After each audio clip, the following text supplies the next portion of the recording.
¿Qué tal? Encantado de verte. Ay.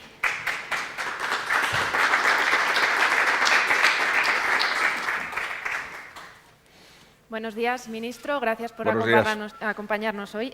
Ha hablado ya el presidente del Gobierno esta mañana del PERTE agroalimentario, que lo presentaron ayer, y ha comentado que se aumenta, que se amplían 800 millones. Van a ser 1.800 millones de fondos públicos, hasta 3.800 si se tienen en cuenta los fondos privados. Se ha hablado mucho en estos últimos meses de este PERTE, pero aún quedan muchas dudas. ¿Cómo lo explicaría a un agricultor, a un productor que no sabe cómo le van a llegar los fondos?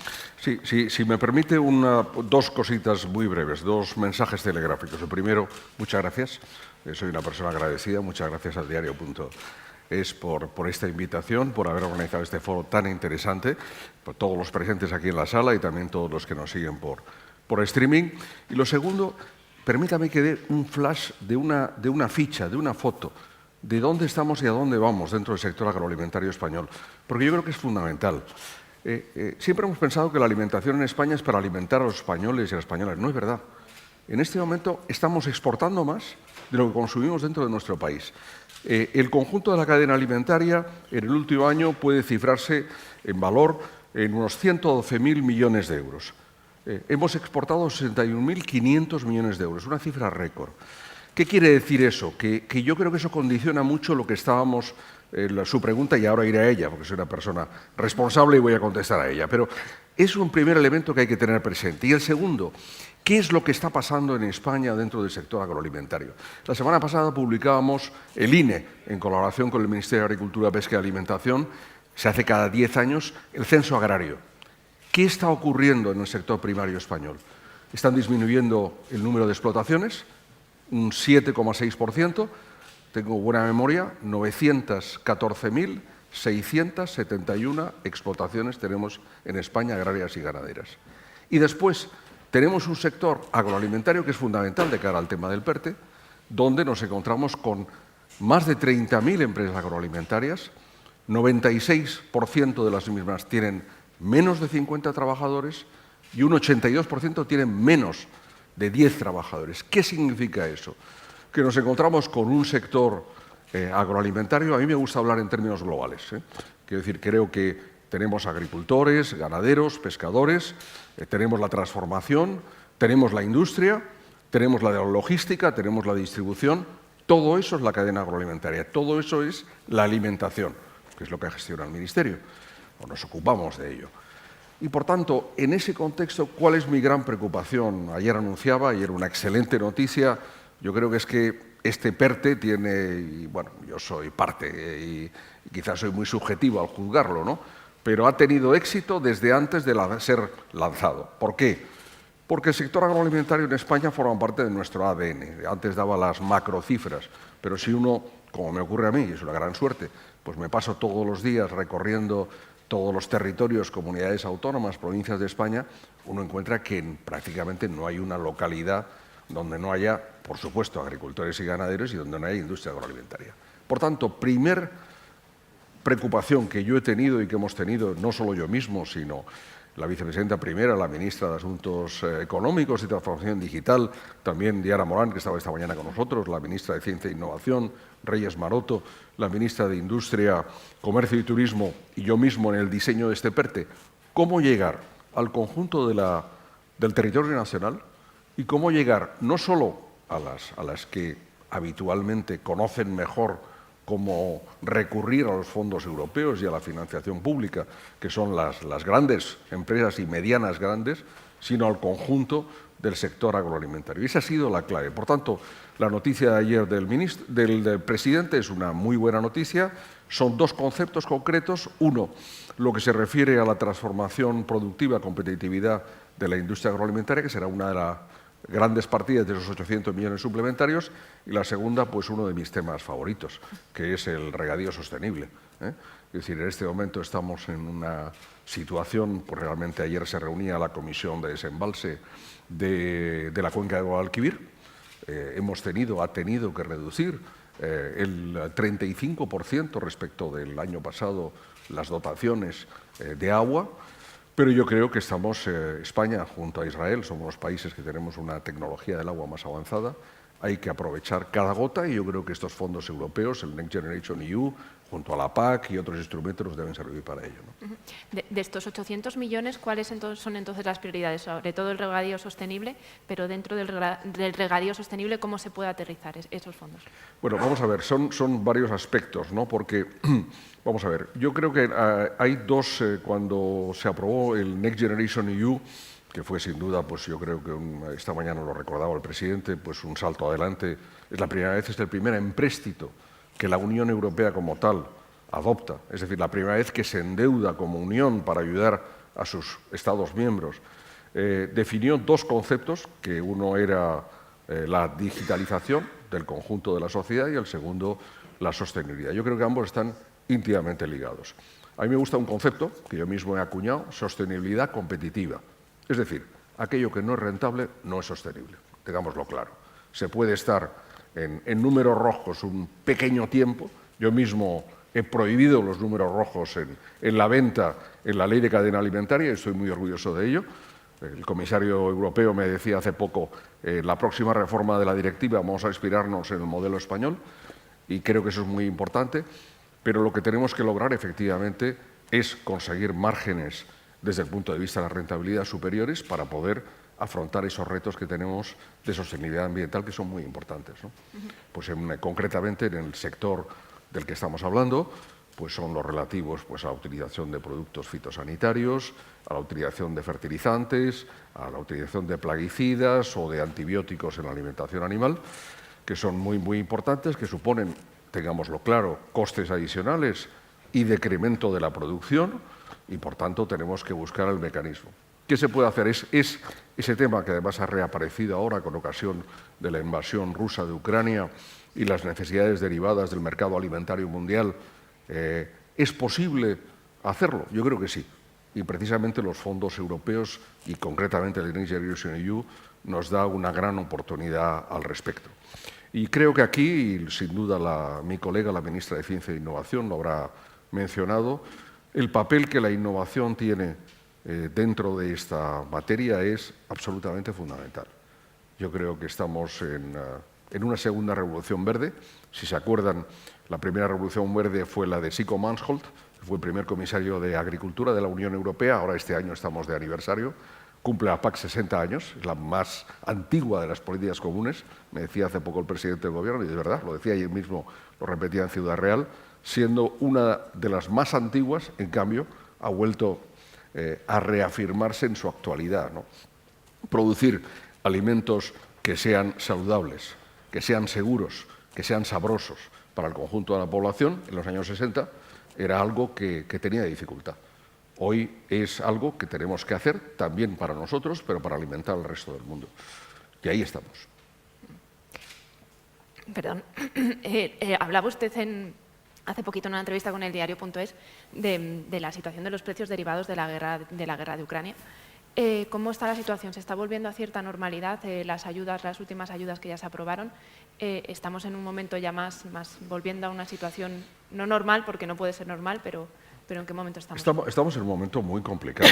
Yo creo que no hay que negar la realidad. Yo creo que, vamos a ver, yo creo que el COVID ha producido efectos sanitarios personales, ¿no? Y algunos muy graves, ¿no? Pues hemos tenido, pues, por desgracia, muchas muertes y muchos infectados, muchos enfermos, pero también ha producido un efecto psicológico colectivo, ¿no? A mí me gusta mucho Carl Jung y creo que efectivamente la psicología colectiva de los pueblos estamos en un momento de mucha tensión y quienes, como yo mismo, formamos parte de un gobierno, del Gobierno de España, no podemos ser ajenos a esas inquietudes, a esas preocupaciones que tienen los ciudadanos. Y evidentemente, teniendo como tenemos asegurado en España y en la Unión Europea la provisión de alimentos, lo cierto es que al mismo tiempo hay unas dificultades brutales. Le pongo un ejemplo. 23 países del mundo han adoptado en este momento medidas de restricción a la exportación de alimentos. El último de ellos, Indonesia, con el aceite de palma, que no tiene muy buena prensa, por cierto, y lo sabemos, pero que es una grasa vegetal que se utiliza mucho. En Pakistán les ha causado un auténtico problema. Ha sido el final de Ramadán y es un momento siempre de consumo de más alimentos. Ha proporcionado un auténtico problema político en Pakistán y a raíz de ello, de las cosas nos enteramos poco, pero en fin, ocurren en el mundo. Y es muy importante que seamos sensibles a lo que está pasando en el resto. En India, hay regiones de India que están teniendo 45 grados. Eso solo lo tenemos algún domingo de agosto en Écija o en Montoro, en España, pero ahí están teniendo durante semanas y semanas. Se va a reducir la producción de cereales en India probablemente entre un 5 y un 10%. Todos esos son factores que tenemos que tener presentes. 1 de cada 5 barcos en el mundo en este momento, carguero, está esperando entrar en un puerto. Con lo cual tenemos un problema de cadena logística. ¿Qué significa todo esto? ¿Significa un caos? No. Significa, primero, que la normalidad que estaba alcanzándose en el periodo post-COVID no ha alcanzado el nivel y la velocidad de crucero y que nos hemos encontrado con la guerra y, sobre todo, pues, con dos países como Ucrania y como Rusia, que suponen conjuntamente pues, casi el 30% de la producción mundial de cereales, y también con una parte importante de oleaginosas que afectan al tema. Todo eso desde el punto de vista global. Por tanto, nuestra situación es una situación, yo diría que de seguridad. He dicho antes, he hablado de Asia, pero me gustaría también hablar de nuestro entorno.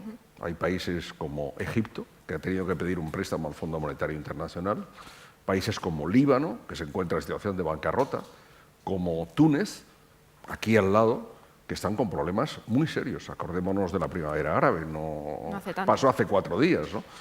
Y desde el punto de vista de España, hemos aprobado un paquete muy fuerte de medidas, 430 millones de euros para agricultores, ganaderos y pescadores.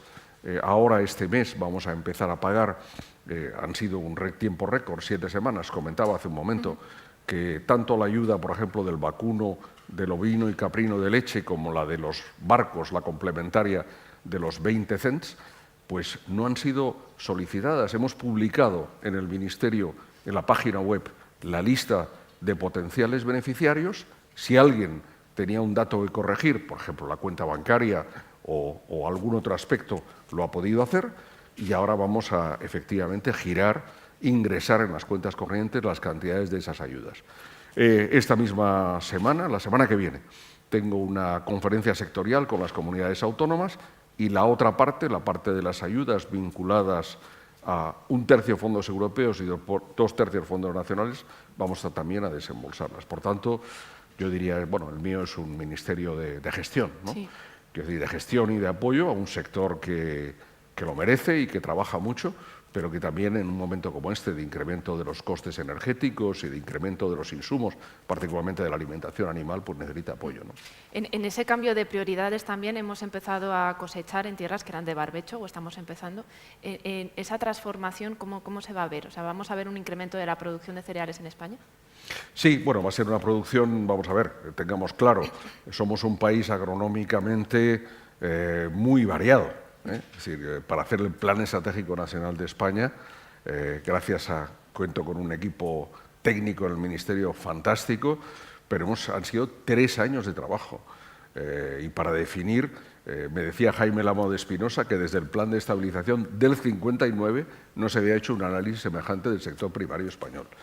Y ahora, ¿qué es lo que vamos a hacer y cómo vamos a afrontar esa situación? Bueno, pues yo creo que es una situación muy, muy diversa. Decía usted si vamos a producir más cereales. Bueno, hemos liberado parte del 5% que hay por el reglamento comunitario de obligación de barbecho, lo hemos liberado. Yo creo que va a haber, sobre todo, más girasol, porque necesita menos agua, menos fertilizantes, por tanto es más rentable, y hay una necesidad, evidentemente, de cultivo de girasol. Algo también habrá de cereal. Maíz, el problema es que necesita más agua y por tanto es más complicado. En España prácticamente producimos de todo, ¿no? Desde la cornisa cantábrica hasta el sur de España y Canarias. Tenemos desde la producción continental, pues vacuno de leche, vacuno de carne y demás, hasta los productos subtropicales en la costa de Granada o en la costa de Málaga. Únicamente nos falta un poquito de trigo duro, que importamos de Francia e importamos de Rumanía. Y yo creo que efectivamente va a haber más producción de cereales, sin duda. Pero, en fin, yo creo que todo el mundo y todos los agricultores donde van es a lo más rentable, ¿no? Y efectivamente a otros sectores donde hay más nivel y mayor margen de rentabilidad. Una última pregunta. ¿Cómo van a ayudar los fondos como elemento vertebrador para la España vaciada? Bueno, yo creo que los fondos, y quizás me he desviado un poco, no sé, quiero decir, el tono de esta entrevista, es un me encuentro muy a gusto con usted conversando de esto, que es mi día a día, pero vamos a ver, ¿qué van a significar los fondos? He hablado antes, hace un momento, del regadío, que es un elemento fundamental. Regadío sostenible significa mejores técnicas de aprovechamiento del agua, significa ahorro energético, desde el punto de vista de la utilización de energías renovables, por ejemplo, esos paneles solares situados sobre flotadores encima de las balsas, que además evitan la evaporación, pongo este ejemplo, es muy importante desde ese punto de vista. Un segundo aspecto fundamental es la agricultura de precisión, por ejemplo, la utilización del agua o de fertilizantes. Los drones normalmente pues vuelan a una altura entre 1,5 metros y 3 metros, ¿no?, sobre la superficie del campo, de cualquier parcela. Pueden medir en tiempo real, tanto ellos como los satélites vinculados a estos drones, el grado de higrometría, las necesidades en materia de fertilizantes u otros. Por tanto, agricultura y también ganadería de precisión. Un tercer aspecto muy importante, la bioseguridad. La pandemia no nos debe hacer olvidar que ese concepto de una sola salud. Tenemos que llevar mucho cuidado en relación con tanto las plagas vegetales como lo que se refiere a las enfermedades de origen animal.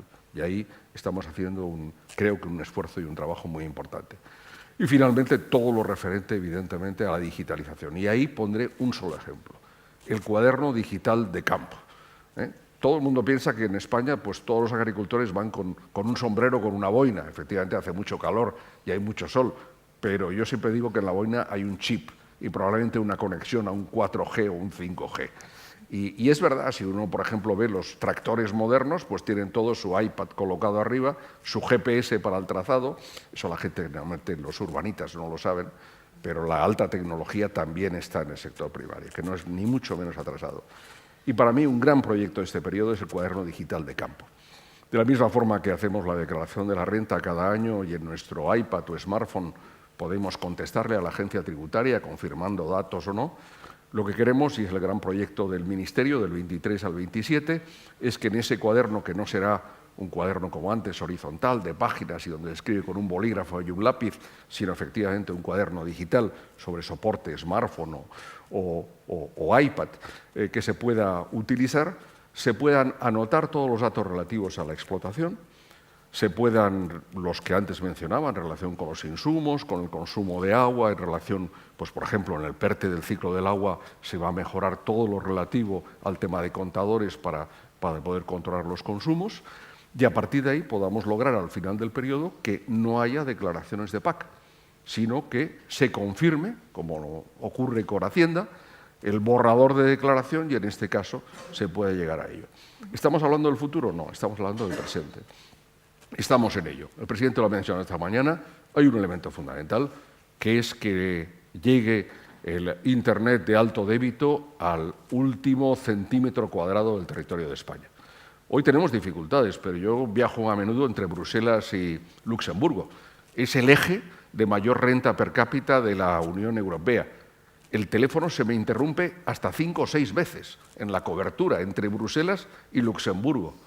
En España eso suele ocurrir mucho menos, pero es verdad que tenemos un país muy complejo, con una situación sobre todo orográfica complicada, por tanto habrá que... el compromiso es para el 2025 la cobertura del conjunto del territorio nacional y eso va a permitir, pues para el sector primario, para el sector agroalimentario, pero también para el conjunto de la sociedad, unas posibilidades muy importantes para la otra España, esa de la que se habla menos, ese 84% del territorio nacional, que tan importante es y de la cual pues este ministro es apóstol, evidentemente. Pues muchas gracias, ministro. Nos toca acabar, así que gracias por acompañarnos. Encantados hoy. Y de nuevo enhorabuena por la organización de este foro. Gracias.